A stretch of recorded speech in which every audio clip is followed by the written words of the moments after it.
uninterrupted, free and fair election in the upcoming elections. He continued that awareness program for free and fair elections will be organized in the areas around the city. Kendra Taraga Mapan Suba, Kendra, Langsay, Uripo Kendra, Sagulban Kendra, Tamaban Kendra, Taidu, Atopa Kendra Sindato, Sija Bazar area, Amna Junction of area, Mina, Sukan Panino, Baduna, Timzia, Uripon on Bakatang, Garichin, the Vazagana Chatraga, Horen, Pazar Yasida, Lai, and within the CC, Yam Navana, Ajik Obuena.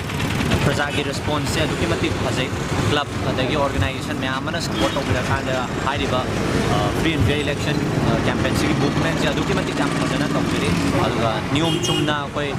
पैसा देना तभी तक अच्छा है जाना भी तभी तक खाने खाने पांगा water ministry है बा वो कुछ तब जगह तुम कोई ना तो पा लाख तो बा केंद्र सिंह सु केंद्र सिंह चले ना उससे ना cooperation